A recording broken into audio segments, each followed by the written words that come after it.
Dust and desperation built the American West, forging men of iron and marriages of pure convenience. Carmine Steeves requested a sturdy worker to survive the Wyoming winters, expecting nothing but a grim business arrangement. He never anticipated the heavy-set, formidable woman stepping off the train would rewrite his destiny. The October wind whipping across the Laramie train platform carried the bitter promise of an early winter. Carmine Steeves stood near the edge of the wooden planks, his worn Stetson pulled low against the biting chill. In his calloused hand he gripped a crumpled piece of paper, a contract from the Matrimonial Union of Boston. He was 32, a man hardened by drought, cattle rustlers, and the relentless solitude of the Wyoming Territory. He did not want a wife to love. He wanted a partner to endure. When the Union Pacific locomotive finally shrieked to a halt, billowing thick clouds of gray steam into the crisp autumn air, Carmine braced himself.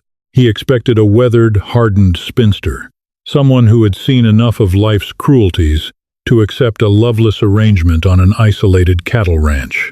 Instead, Buffy Rogers stepped down from the passenger car. She was a fat woman. There was no polite Southern phrasing to disguise it, and Buffy herself offered no apologies for her size. She was undeniably heavy-set, with broad hips, a thick waist, and rounded, substantial shoulders draped in a practical, dark wool traveling cloak. In a society that demanded women shrink themselves both physically in corsets and metaphorically in presence, Buffy took up space. She stood on the platform, holding a single, heavy leather valise, her round face flushed from the cold, her dark eyes scanning the sparsely populated station with sharp, intelligent intensity. Carmine felt his stomach drop. His immediate, uncharitable thought was one of sheer practicality. She will not survive the winter. The Pine Ridge Ranch was unforgiving. It demanded endless physical labor hauling water, chopping wood, tending to livestock in knee-deep snow. He had seen strong, lean men break under the weight of such labor. Looking at Buffy's soft, rounded features and substantial girth, Carmine felt a surge of bitter disappointment. He assumed her size was a testament to a sedentary, coddled life in the East, a life utterly incompatible with the brutal reality of the West. He stepped forward, his expression closed and guarded. "Miss Rogers?" Buffy turned. She did not flinch beneath his assessing, skeptical gaze. "Mr. Steeves," she replied, her voice rich, steady, and devoid of the nervous flutter he had expected. "I assume the judge is waiting?" There was no romance in their meeting, no lingering glances. Within the hour they stood before Judge Thomas Harrison in a drafty, dimly lit room behind the town's mercantile. The vows exchanged were as dry as the Wyoming dust. Carmine's voice was a monotone rumble. Buffy's was clear and resolute. When the judge pronounced them man and wife, Carmine did not lean in for a kiss, and Buffy did not offer her cheek. They simply turned and walked out to the waiting buckboard wagon. The ride to Pine Ridge took 4 grueling hours. The silence between them was heavier than the gray clouds gathering over the distant peaks. Carmine focused entirely on the team of horses, occasionally glancing at his new bride out of the corner of his eye. She sat rigidly upright on the wooden bench, her large frame absorbing the violent jolts of the rutted road. She did not complain about the cold, nor did she whine about the bruising ride. When they finally arrived at the ranch, a sprawling, lonely spread of timber and rough-hewn cabins sitting in the shadow of the mountains, Carmine offered a stiff, formal summary of their life. "The kitchen is out back. The pump is primed, but the handle sticks. I sleep in the loft. You can take the main room," Carmine said, unhitching the horses without looking at her. "I don't expect affection, Buffy. I expect hot meals, mended clothes, and a kept house. You keep your end of the bargain, and you'll always have a roof and food." "A clear ledger," Buffy noted, her tone pragmatic. "I appreciate clarity, Mr. Steeves." The first week was a study in cold proximity. Carmine spent his days riding the fence lines and branding the late calves, leaving before dawn and returning long after dusk. He fully expected to come home to ruined suppers and a weeping bride overwhelmed by the primitive conditions. He was entirely wrong. Buffy was large, but she was not slow, and she certainly was not lazy. Her size afforded her a physical presence and a surprising grounded strength. When Carmine returned on the fourth night, half frozen and exhausted, he found the cabin radiating a warmth he hadn't felt in years. The heavy iron stove, which usually took Carmine 10 minutes of cursing to light, was roaring. A massive stew of salted beef and root vegetables simmered on the heat, and the scent of fresh, heavy sourdough bread filled the air. Buffy moved around the kitchen with measured, efficient grace. She didn't flutter or waste energy. She hefted the heavy cast-iron skillets with one thick, capable arm. When a stray gust of wind blew the heavy oak door open, she didn't wait for Carmine. She crossed the room and shoved it shut against the gale with a solid thrust of her shoulder, dropping the iron latch into place with a definitive clack. Carmine sat at the rough-hewn table, silently eating the best meal he'd had in a decade. He watched her. She caught his stare, wiping her hands on a flour-dusted apron that tied snugly around her broad waist. "Is the meat too tough?" she asked, her dark eyes challenging him. "No," Carmine muttered, looking down at his plate. "It's fine." It was more than fine.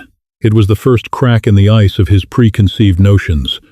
She was fat, yes, but she was a force of nature. By late November, the frost had hardened the Wyoming soil into iron. The ranch was running smoother than it ever had under Carmine's solitary watch.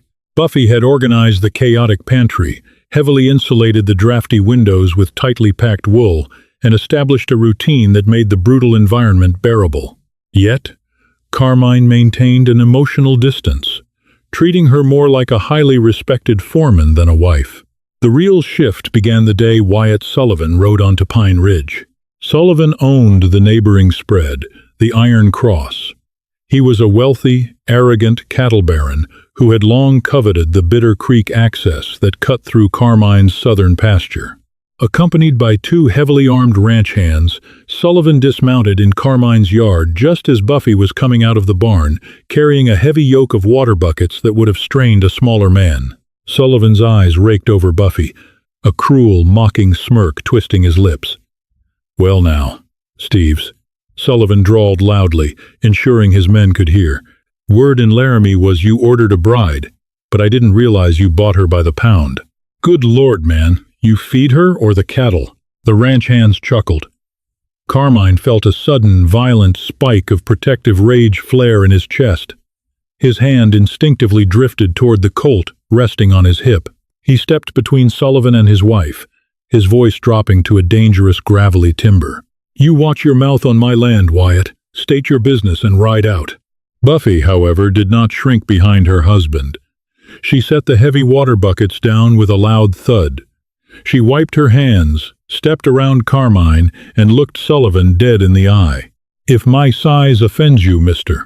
Sullivan," Buffy said, her voice carrying a sharp, aristocratic Bostonian edge that cut through the cold air like a razor, "it is a pity your manners are so small they cannot balance the scale." Sullivan's smirk vanished. He glared at her, then turned his attention back to Carmine, pulling a folded legal document from his coat. "I ain't here to trade insults with the hired help. I'm here about Bitter Creek. My lawyers in Cheyenne reviewed the original territorial lines. The creek bend belongs to the Iron Cross. I'm moving my herds across it starting tomorrow. Try to stop me, and the territorial marshals will arrest you for trespassing on your own supposed land." He tossed the paper onto the dirt at Carmine's feet, mounted his horse, and rode off, leaving a cloud of freezing dust in his wake. Carmine picked up the document, his heart sinking. If Sullivan took the creek, Carmine's cattle would have no winter water access. It would bankrupt him by spring. He walked into the cabin, tossing the legal writ onto the table, rubbing his face in despair. "He's got a seal from the territorial governor's office," Carmine muttered, staring at the fire. "I don't have the money to fight him in court. It's over." Buffy walked over, picked up the document, and pulled a pair of reading glasses from her apron pocket. She pushed them onto her face and began to read. "What are you doing?" Carmine asked, tiredly. "It's legal jargon. Before my father passed, he ran the largest shipping mercantile in Boston," Buffy replied, her eyes scanning the text rapidly. "I didn't just cook for him. I managed the ledgers, the contracts, and the maritime disputes. I have read more legal jargon than a Cheyenne judge." For an hour, the cabin was silent except for the crackle of the fire and the rustle of paper as Buffy cross-referenced Sullivan's writ with Carmine's original property deeds, which she had retrieved from a dusty lockbox in the corner. Suddenly, she tapped a thick finger on the parchment. "He's bluffing." Carmine looked up. "What?" "Look here," Buffy pointed to a specific clause. "Sullivan's claim relies on the Homestead Act of 1862, citing the Whispering Creek boundary. But your deed predates the revised territorial survey of 1878. The 1878 survey reclassified that specific bend as an artesian runoff, not a navigable creek. Under territorial water rights, runoff disputes default to the property with the primary wellhead, which is sitting exactly 50 yards behind this cabin." She looked at Carmine, her dark eyes blazing with a fierce, protective intellect. "Sullivan knows this. He's counting on you being an uneducated rancher who will see a stamp and surrender. You ride into town tomorrow, file a counter-injunction with Judge Harrison, citing the 1878 topographical exception, and Sullivan's writ is dead in the water." Carmine stared at her. In that moment, the physical space she took up seemed entirely appropriate for the sheer magnitude of her presence. She wasn't just surviving his world, she was defending it. "Buffy," Carmine breathed, a profound sense of awe washing over him. Before he could say more, the wind howled, rattling the cabin walls with explosive force. The temperature plummeted instantaneously. A sudden, vicious autumn blizzard, the kind that dropped visibility to zero and froze men in their tracks, had slammed into the valley. "The late calves," Carmine said, his blood running cold. "They're still in the lower pen. If they don't get into the barn, they'll freeze to death by midnight." He grabbed his heavy coat and rifle. Buffy didn't hesitate. She threw her thick wool cloak over her shoulders, tied a scarf over her head, and followed him out the door. "Get back inside," Carmine yelled over the screaming wind. The snow was already blinding, stinging their faces like glass shards. "You can't herd 6 panicked calves in this wind alone," she shouted back, her voice remarkably steady. Carmine had no time to argue. They waded through the rapidly drifting snow toward the lower pen. The calves were terrified, huddled against the wooden fence, bleating in distress. Carmine managed to loop a rope around the led calf, pulling it toward the barn, but the others refused to follow. The snow was mounting, and the wind was physically pushing Carmine backward. He slipped, falling hard into a snowbank, the rope burning through his gloves. Suddenly, Buffy was there. She didn't possess the lean, wiry strength of a cowboy, but she had sheer, undeniable mass and a low center of gravity. She waded into the panicked herd, unbothered by the calves slamming against her heavy legs. She used her broad shoulders to physically block the wind and corral the animals, waving her heavy cloak to herd them forward. When the smallest calf stumbled and fell, half buried in a snowdrift, Carmine thought it was lost. But Buffy dropped to her knees in the freezing snow. Wrapping her thick, strong arms around the animal's midsection, she hoisted the 70-pound calf against her chest. With a grunt of exertion, she drove her boots into the frozen mud, using the sheer power of her heavy frame to rise to her feet. Together, fighting inch by inch, they drove the animals into the safety of the barn. Carmine slammed the heavy doors shut, dropping the wooden bar into place. Panting heavily, they collapsed into the fragrant hay. The barn was dark, filled with the warmth of the animals and the smell of sweet alfalfa. Carmine looked over at his wife. Buffy's cloak was covered in snow and mud. Her chest heaved as she caught her breath. Her cheeks flushed a deep, vibrant red. She had never looked more beautiful to him. The realization hit Carmine like the kick of a mule. He had asked for a sturdy worker. He had been given a warrior. He crawled through the hay until he was sitting beside her. He reached out, his calloused hand trembling slightly, and gently brushed a damp lock of hair from her cheek. It was the first time he had touched her with genuine tenderness since she stepped off the train. Buffy looked at him, her dark eyes wide with surprise. She didn't pull away. "You saved the herd," Carmine said, his voice thick with emotion. "You saved the land.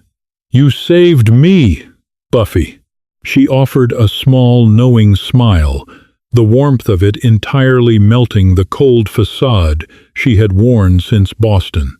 "We are partners, Carmine. A clear ledger, remember?" "No," Carmine whispered, leaning in closer. "No more ledgers. I don't want a business arrangement anymore." For the first time, Carmine Steeves saw past the harshness of the West, past his own bitter defenses, and recognized the absolute treasure of the woman sitting beside him. And as he finally pressed his lips to hers, the howling storm outside faded into nothingness. The morning sun broke over the Wyoming landscape, casting a brilliant, blinding glare across the endless expanse of fresh snow. The devastating blizzard had passed, leaving behind a profound stillness. Inside the cabin, the heavy iron stove radiated a comforting heat. Carmine Steeves stood near the frost-covered window, watching his wife. Buffy Rogers, now Buffy Steeves, moved about the kitchen with that same steady, unhurried grace that had completely dismantled his guarded heart the night before. There was no awkwardness between them after their profound moment in the barn. Instead, a quiet, unbreakable solidarity had taken root. Carmine marveled at the sheer presence of her.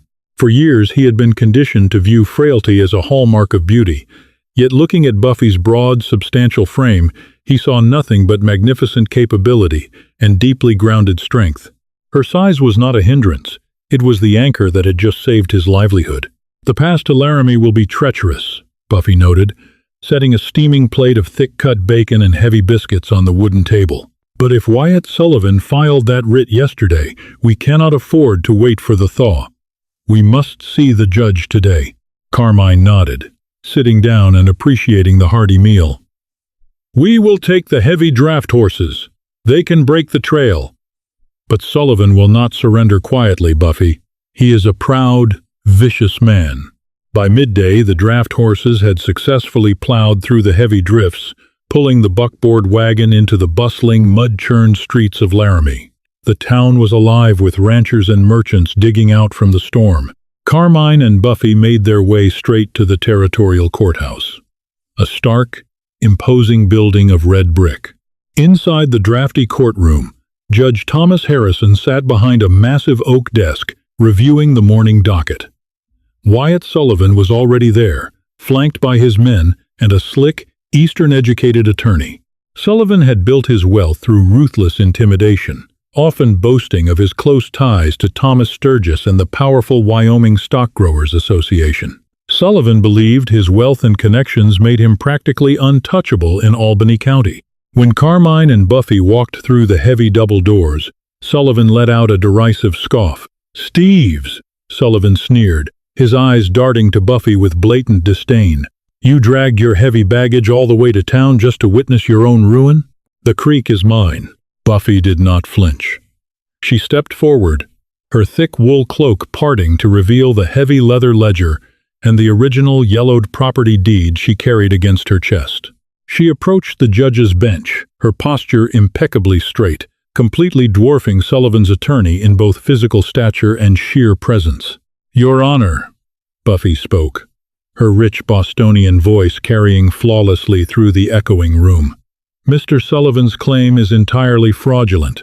It relies on a repealed interpretation of the Homestead Act and willfully ignores the 1,878 topographical exception filed by the territorial surveyor."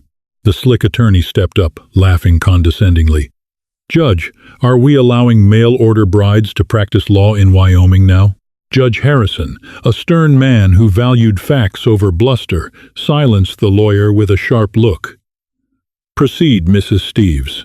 Buffy opened her ledger, her thick, capable fingers tracing the ink lines.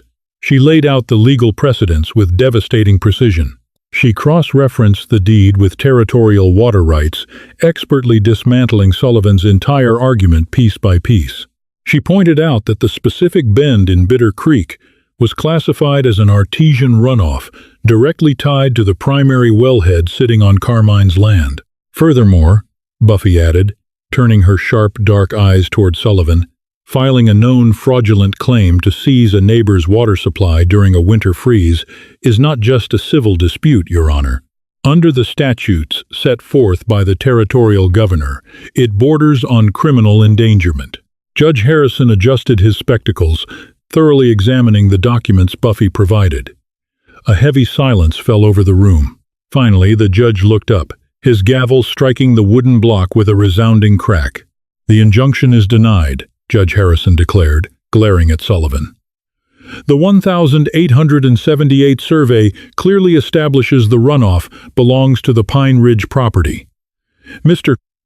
Sullivan, if you move one single head of cattle across that boundary, you will be arrested for trespassing. Case dismissed." Carmine felt a massive weight lift from his chest. He looked at Buffy, his heart swelling with an overwhelming sense of pride and profound affection. She had done it. She had defeated the wealthiest cattle baron in the county without firing a single shot. Sullivan, however, was livid. His face turned a dark, dangerous shade of crimson. He aggressively shoved past his own attorney, stopping inches from Carmine. "You think a piece of paper is going to stop me?" Sullivan hissed, his voice trembling with unhinged rage. "The Stock Growers Association owns this territory, Steves. You and your fat cow of a wife are going to freeze to death on that miserable plot of dirt. Mark my words. Take one step on Pine Ridge," Carmine warned, his voice a low, lethal rumble, "and you will not leave it." The ride back to the ranch was victorious, yet shadowed by Sullivan's vicious threat. That night, as the freezing wind howled outside the thick cabin walls, Carmine and Buffy found solace in the warmth of the hearth. The emotional barriers had completely shattered. When Carmine reached for her, pulling her substantial, warm body against his own, there was no hesitation. He worshipped the very strength and softness that defined her, proving that genuine love was not built on fragile ideals, but on fierce, unwavering partnership. But out in the freezing darkness, Wyatt Sullivan was already setting his vengeance into motion. The scent of burning pine is what woke Carmine. It was 3 a.m, the darkest, coldest hour of the night. Carmine bolted upright in the loft, his instincts screaming. He looked out the small upper window and felt his heart plummet into his stomach. An unnatural, bright orange glow violently illuminated the snow-covered yard. "Buffy!" Carmine roared, leaping down the wooden ladder. "The barn is on fire!" Buffy was already awake, having smelled the smoke a second after he did. She did not panic. She shoved her feet into her heavy leather boots and threw her thick coat over her nightgown. Carmine grabbed his Winchester repeating rifle from the mantel, while Buffy immediately reached for the heavy 10-gauge double-barreled shotgun they kept by the door. They burst out of the cabin into the freezing night air. The roof of the barn was entirely engulfed in flames, thick black smoke billowing into the starry sky. Carmine's mind raced. The late calves they had fought so hard to save were locked inside. Crack! A bullet splintered the wooden doorframe mere inches from Carmine's head. He shoved Buffy back against the solid log wall, raising his rifle. Out in the shadows, near the tree line, 3 figures on horseback were silhouetted against the firelight. Wyatt Sullivan and 2 of his hired guns had come to make good on their threat. "Pin them down!" Sullivan's voice echoed over the roaring flames. "Let the animals burn!" Another volley of gunfire chewed into the cabin's exterior. Carmine returned fire, the sharp report of his Winchester echoing into the valley. But the attackers were heavily concealed behind a thick cluster of boulders. "The roof is going to collapse," Buffy shouted, over the deafening roar of the fire. "The animals will be crushed!" "I cannot get to the doors," Carmine yelled back, firing another round. "They have the yard covered." Buffy looked at the burning barn, then at the heavy shotgun in her hands. She knew her massive frame made her an easy target in the open. But she also knew she possessed the sheer physical fortitude to do what a smaller person could not. "Keep them focused on you," Buffy commanded. Before Carmine could stop her, Buffy lunged out from the side of the cabin. She did not run toward the barn doors. She flanked wide, moving through the deep, knee-high snowdrifts with terrifying, unstoppable momentum. The heavy snow that would have trapped a lighter person was simply plowed aside by her substantial weight and driving legs. Sullivan's men spotted her movement. One of the hired guns swung his rifle toward her. Buffy stopped, planting her heavy boots firmly into the frozen earth. She raised the massive .1.0 gauge shotgun. A weapon that size carried a recoil that would knock a slender man flat on his back. Buffy pulled both triggers simultaneously. The deafening blast erupted like a cannon. The sheer force of the recoil slammed into Buffy's shoulder, but her broad, solid frame absorbed the brutal impact entirely. She did not yield an inch. The devastating spray of heavy buckshot shredded the pine branches and ricocheted off the boulders where the attackers hid. The hired gun shrieked, dropping his rifle as wood splinters and lead rained down upon him. He instantly broke from cover, fleeing into the dark woods. The second hired man, terrified by the explosive firepower and the unyielding woman wielding it, spurred his horse and fled in the opposite direction. Wyatt Sullivan was left alone. Shocked by the sudden desertion of his men, he hesitated. That 1 second of hesitation was all Carmine needed. Carmine rushed forward, tackling Sullivan right out of the saddle. The two men hit the snow hard, but Carmine's sheer adrenaline and righteous fury made the fight brief. He struck Sullivan once across the jaw with the butt of his rifle, rendering the cattle baron completely unconscious. "The doors!" Buffy shouted, tossing the empty shotgun aside. Carmine left Sullivan in the snow and sprinted toward the burning barn. Together, he and Buffy grabbed the heavy wooden bar, locking the doors. The wood was blistering hot. With a synchronized, agonizing heave, they lifted the bar and threw the doors wide open. Carmine rushed in, violently waving his coat to drive the panicked animals out into the snowy yard. Just as the last heavy draft horse galloped to safety, the main support beam of the roof gave way with a thunderous crack, collapsing the structure into a spectacular shower of golden sparks and ash. Carmine stumbled out of the inferno, coughing heavily, his face blackened with soot. He collapsed into the snow, gasping for the freezing air. Buffy dropped to her knees beside him, her thick arms wrapping around his shoulders, holding him fiercely against her chest. They watched their barn burn to the ground, but the animals were safe. The cattle were safe. And most importantly, they were safe. By dawn, the territorial authorities arrived. Carmine had tied Sullivan to a fence post. When the legendary U.S. Marshal N.K. Boswell rode into the yard with his deputies, he took one look at the scorched earth, the ruined barn, and the battered cattle baron. "Arson and attempted murder," Marshal Boswell stated, shaking his head as his deputies hauled Sullivan onto a horse. "You made a fatal error, Sullivan. The law reaches Pine Ridge, too." As the lawmen rode away, taking the threat of the Iron Cross with them forever, Carmine stood amidst the smoldering ruins of his barn. He looked at Buffy. Her heavy cloak was scorched, her face was covered in ash, and her dark hair was a wild tangle. She was the most magnificent sight he had ever beheld. "We will rebuild it," Buffy said, stepping up beside him, her solid shoulder pressing reassuringly against his. "Bigger this time, with a stone foundation." Carmine turned to her, a deep, genuine smile breaking through the soot on his face. He reached out, taking her thick, capable hands in his own. He had sent away for a worker, expecting nothing but a cold, loveless arrangement to survive the bitter Wyoming winters.